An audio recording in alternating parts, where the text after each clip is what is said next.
सत श्री अकाल everyone, I hope you all are doing good. आज की इस वीडियो में आपके साथ डिस्कस करूंगा जापान के अंदर इनकम टैक्सेस के बारे में। इन हैंड कितनी सैलरी मिलती है after all the deductions and taxes. Japan के अंदर सैलरी स्ट्रक्चर क्या होता है, आप कैसे टैक्स बचा सकते हो जापान में, तो इन सब के बारे में आज की वीडियो में हम डिस्कस करेंगे। एक्चुअली मैंने पहले जो वीडियो बनाई थी जापान के अंदर टेक इंडस्ट्री की सैलरी, उसके नीचे बहुत सारे लोगों ने कमेंट किया था कि सर आप एक वीडियो बना दो कि जिसमें एक आइडिया लग जाए कि इन हैंड सैलरी कितनी मिलेगी। आज की इस वीडियो में हम उसी पे बात करेंगे। अगर आपने मेरी वो वीडियो नहीं देखी तो मैं उसका लिंक डिस्क्रिप्शन में डाल दूंगा। कुछ लोगों ने कमेंट मेरी जो कॉस्ट ऑफ लिविंग वाली वीडियो थी उस पर भी किए थे, तो उस वीडियो का लिंक भी मैं डिस्क्रिप्शन में डाल दूंगा। अगर आपने वो वीडियो भी नहीं देखी तो उसको जरूर देखना। You will get an idea कि जापान के अंदर कॉस्ट ऑफ लिविंग कितनी है।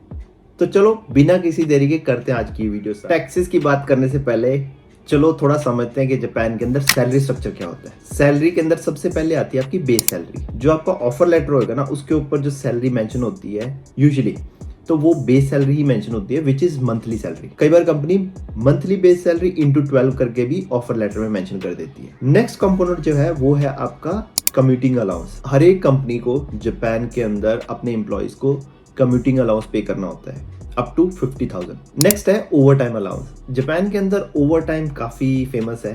बेसिकली 3 तरह का होता है।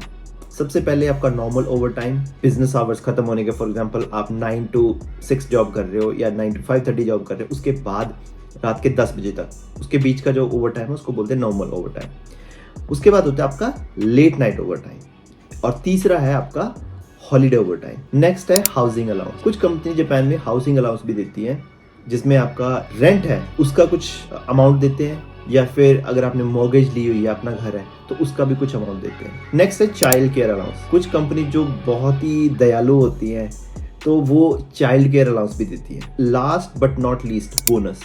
जापान के अंदर यूजुअली कंपनीज जो बोनस देती है वो कुछ कंपनीज तो साल में 2 बार देती है, कुछ कंपनीज साल में 1 बार ही बोनस देती है। ये ऑल्दो सैलरी का पार्ट नहीं है, बट जब भी ये आपको बोनस मिलता है इसके ऊपर भी टैक्सेस एप्लीकेबल होते हैं, जैसे आपकी नॉर्मल सैलरी पे होते हैं। यूजुअली कंपनी जापान के अंदर ऑफर लेटर पे बोनस मेंशन नहीं करते। जैसे मैंने बताया था कि सिर्फ बेस सैलरी ही मेंशन करते हैं, बट जब आपको इंटरव्यू के दौरान आपकी एचआर के साथ डिस्कशन हो रही होती है, अगर आपको उन्होंने बताया कि आपको इतना अमाउंट या इस अमाउंट के आसपास बोनस मिलेगा, तो मान के चलो कि आपको उतना ही बोनस मिलेगा। यहाँ पे कुछ झोल नहीं होता, जितना बोला है कंपनी उतना आपको पे करेगी। डोंट वरी अगर आपके ऑफर लेटर पे बोनस मेंशन नहीं है। जापान का टैक्स सिस्टम थोड़ा सा कॉम्प्लिकेटेड है, बट मैं इस वीडियो में कोशिश कर रहा हूँ कि आपको सिंप्लीफाई करके बता सकूं। जापान में टैक्स प्रोग्रेसिव टैक्स सिस्टम के अकॉर्डिंग कैलकुलेट होते हैं। बेसिकली जितना आप कमा रहे हो उतना ज्यादा आपको टैक्स देना है। ऑफ कोर्स इंडिया में भी ऐसे होता है, राइट। जापान के अंदर जो टैक्स ईयर है वो आपके प्रीवियस ईयर के जनवरी से लेके दिसंबर तक का टैक्स कैलकुलेट होता है, और मार्च 15 यूजुअली लास्ट डेट होती है इसको सबमिट करने की। कंपनीज अपने एम्प्लॉयज को दिसंबर के अंदर सारे डॉक्यूमेंट और टैक्स रिटर्न का फॉर्म फिल करके उनको सबमिट करने को बोल देते हैं, सो दैट कंपनी आपके बिहाफ पे टैक्स ऑफिस में सबमिट कर दे। नेक्स्ट है डिडक्शंस। देखो बेसिकली 3 तरह की डिडक्शंस है। सबसे पहला है एम्प्लॉयमेंट इंश्योरेंस। ये कब काम आता है, अगर किसी की due to XYZ reason job चली गई, तो जब तक वो अनएम्प्लॉयड रहेगा उनको 50 to 80% उनकी जो प्रीवियस सैलरी है उसका मिलता रहेगा। नेक्स्ट है हेल्थ इंश्योरेंस। जापान के अंदर मेडिकल फ्री नहीं है, तो ये हेल्थ इंश्योरेंस काम आता है आपको 70% डिस्काउंट दिलाने में। नेक्स्ट है पेंशन इंश्योरेंस, या फिर पेंशन की डिडक्शन। यहाँ पे पेंशन सबको मिलती है regardless of their government job और प्राइवेट जॉब। बेसिकली यहाँ पे ऐसा फंडा है ही नहीं है। तो ये 3 डिडक्शंस हैं, और ये मैंडेटरी है। ऐसा नहीं है कि आप ऑप्ट आउट कर सकते हो कि नहीं मैं तो हेल्थ इंश्योरेंस नहीं लूंगा या फिर मेरे को पेंशन नहीं कटवानी, नहीं। Now let's talk about the elephant in the room, taxes.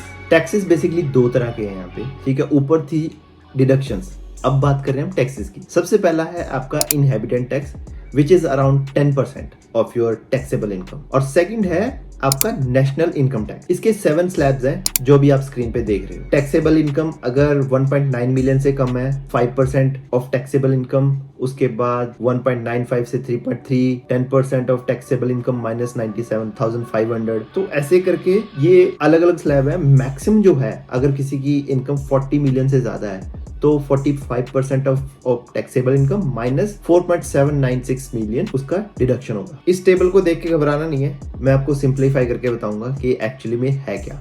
सबसे पहले बात कर लेते हैं कि टैक्सेबल इनकम कैसे कैलकुलेट करनी है। Taxable income equal to annual salary minus salary income deduction minus basic deduction minus other deductions. अब इनमें जितने भी हैं उनके बारे में एक एक करके बात करते हैं। पहले आ गई एनुअल सैलरी। एनुअल सैलरी जो है वो आपकी monthly salary plus bonus. Next है salary income deduction. National tax agency की वेबसाइट पे देखो, ये एक टेबल है, इसके अकॉर्डिंग कैलकुलेट कर सकते हैं। बेसिकली आपकी जो टोटल सैलरी है इनटू जो इनका रेट है plus amount in the rate slab. उसके बाद आता है बेसिक डिडक्शन। बेसिक डिडक्शन में क्या है कि 3,80,000 सेल्फ के लिए जो डिफॉल्ट है, उसके बाद 3,80,000 फॉर ईच डिपेंडेंट। जो भी कोई 16 साल या उससे ज्यादा का आपका डिपेंडेंट है तो उनके भी 3,80,000 पर पर्सन काउंट होंगे। और अदर डिडक्शंस में आता है आपका जैसे कोई इंश्योरेंस है या फिर आपके घर की मॉर्गेज है या कोई आपने डोनेशन किया है। तो जी ये है फॉर्मूला आपका टैक्सेबल इनकम कैलकुलेट करने का। और उसके बाद जो ऊपर टेबल दी हुई थी, देख सकते हो कि आपकी टैक्सेबल इनकम कौन से स्लैब में है, तो वहां से आपका टैक्स कैलकुलेट हो जाएगा। आई नो कुछ लोगों को थोड़ा ये ओवरवेलमिंग लग रहा होगा कि बोल रहे होंगे कि यार कहाँ ये मैथ की क्लास शुरू कर दी। तो कोई ना, हम इसको और सिंप्लीफाई करके बताते हैं। यहाँ पे एक टैक्स कैलकुलेटर यूज करते हैं और उसके थ्रू आपको पता चल जाएगा, instead of going into that much detail, आपको डायरेक्टली पता चल जाएगा कि अगर हाँ जी कोई सैलरी इतनी ऑफर कर रहा है तो इन हैंड इतनी मिलेगी। Almost, it's not exactly but हाँ राउंड अबाउट उतनी सैलरी मिलेगी। एक्चुअली ऑनलाइन बहुत सारे कैलकुलेटर थे, तो उनमें से जो सबसे नियर टू एक्यूरेट कैलकुलेशन है वो इस कैलकुलेटर की लगी, तो इसी को हम आज यूज करेंगे। तो यहाँ पे देखो, पहले बोल रहे कि मंथली सैलरी मान के चलते हैं कि किसी की मंथली सैलरी है 4 लाख। ठीक है, ये हमने 4 लाख फिल कर दिया। नेक्स्ट है कि कम्यूटिंग अलाउंस कितना मिल रहा है, चलो 15,000 मान लेते हैं कम्यूटिंग अलाउंस। उसके बाद आ जाता है एज। एज में 2 ही ऑप्शन है, या तो 39 से कम या फिर 40 एंड 64 के बीच में। तो इसमें क्या डिफरेंस है कि अगर किसी की एज बिटवीन 40 एंड 64 है तो ये जो लॉन्ग टर्म इंश्योरेंस है ना, ये यहाँ पे शुरू हो जाएगा। ठीक है, तो अभी हम यहाँ पे 39 ईयर से कम का लेके चल रहे हैं कैंडिडेट को, और नंबर ऑफ डिपेंडेंट हम यहाँ पे ऐड कर सकते हैं, चलो 2 लेके चलते हैं। ठीक है जी, और इस हिसाब से ये जो कैलकुलेट हो रहा है, ये आपका हेल्थ इंश्योरेंस है वो 20,172 है, लॉन्ग टर्म केयर नहीं है। उसके बाद पेंशन जो है, पेंशन आपकी 30,515, अनएम्प्लॉयमेंट इंश्योरेंस 1,245। तो आपकी जो इनकम है आफ्टर सोशल इंश्योरेंस डिडक्शंस, ये हो जाएगी 3,56,068 येन। बट यहाँ पे आपके नेक्स्ट जो आते हैं इनकम एंड लोकल टैक्सेस। जो इनकम टैक्स है यहाँ पे, इसको नेशनल टैक्स भी बोल देते हैं, दैट इज 7,450। ठीक है, ये लोकल रेजिडेंस टैक्स है, ये यहाँ पे इन्होंने लिखा है 17,345। जो टोटल फिर आपके टैक्सेस जो आप पे कर रहे हो, दैट इज 24,792। तो आपकी net income after tax and deduction is 3,31,272। तो यहाँ पे देखो, इसमें समरी में इन्होंने पूरा बताया है कि आपकी मंथली इतनी है, आपका इतना टैक्स जा रहा है, सोशल कंट्रीब्यूशन इतना है, तो आपकी मंथली डिडक्शंस होगी वो इतनी होगी, और इन हैंड आपको ये वाली मिलेगी सैलरी। तो इससे आप कैलकुलेट कर सकते हो कि अगर आपको कोई सैलरी ऑफर कर रहा है, इन हैंड आपको कितनी मिलेगी। ठीक है, तो यहाँ पे देखो इसने बता भी दिया कि जो एवरेज टैक्स रेट है इस सैलरी का वो है 20.17%। ठीक है, तो इस तरह से आप कैलकुलेट कर सकते हो। अगर आपको कोई फॉर एग्जांपल कोई जॉब देख रहे हो और आपको आइडिया नहीं है कि भी कितनी सैलरी मिलेगी, तो आई वुड रेकमेंड कि आप इस कैलकुलेटर को यूज़ करके अपनी सैलरी कैलकुलेट कर सकते हो कि इन हैंड आपको कितनी की मिलेगी। देखो ये एक्यूरेट नहीं है 100%, बट इट्स राउंड अबाउट। देखो जापान में टैक्स हर किसी को पे करना है, कोई नहीं बच सकता, बट कुछ तरीके हैं जिससे आप अपना थोड़ा बहुत टैक्स सेव कर सकते हैं। सबसे पहला है डिपेंडेंट्स। अगर आप अपने किसी फैमिली मेंबर को फाइनेंशियली सपोर्ट कर रहे हो तो आप 3,80,000 की डिडक्शन ले सकते हो टैक्सेबल इनकम से। आपको एक प्रूफ दिखाना पड़ेगा कि आपने उनके अकाउंट में 3,80,000 या उससे ज्यादा अमाउंट ट्रांसफर किया है। नेक्स्ट है होम लोन टैक्स डिडक्शन। अगर आप जापान में घर खरीदते हो तो आपको 10 साल तक हर साल 1% of your home loan reimburse होके मिलता है और इसकी मैक्सिमम लिमिट है 40 मिलियन। चलो इसको एग्जांपल से समझते हैं। फॉर एग्जांपल किसी का होम लोन है 40 मिलियन का, तो उसका 1% लगा लो 4 लाख, तो आपको 10 साल तक 4 लाख रिम्बर्स होके मिलेगा गवर्नमेंट से। उसमें इनकी दो कंडीशन है, एक तो घर का साइज वो 50 मीटर स्क्वायर से ज़्यादा होना चाहिए, दूसरा बिल्डिंग की जो एज है वो 20 ईयर्स या उससे कम होनी चाहिए in case of wooden structure. अगर कॉन्क्रीट स्ट्रक्चर है तो वो 25 ईयर्स या उससे कम होनी चाहिए एज। नेक्स्ट है फुरुसातो नोजे। जापानीज गवर्नमेंट ने एक बहुत अच्छा प्रोग्राम चलाया हुआ है जिसके अकॉर्डिंग आप किसी भी लोकल कम्युनिटी को या म्यूनिसिपल को अपना टैक्स प्रीपे डोनेट कर सकते हो और इसकी जो मैक्सिमम लिमिट है वो है 30% of your total tax. For example आप टोक्यो में रह रहे हो और हिरोशिमा में कोई म्यूनिसिपल है जिसको आप अपना टैक्स डोनेट करना चाहते हो, उसकी ऑनलाइन इन्फॉर्मेशन आपको मिल जाएगी।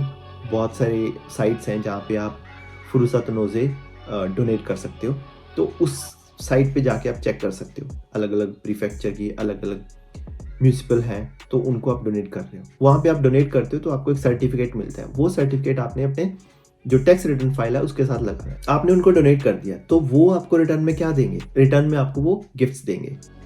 क्या गिफ्ट्स होंगे, फॉर एग्जांपल राइस या फिर कोई वेजिटेबल, फ्रूट्स और कोई फ्रेश मीट, फ्रेश फिश, बहुत सारे मतलब अलग अलग चीज़ें जो उनकी लोकल प्रोड्यूस है वो आपको भेजते हैं।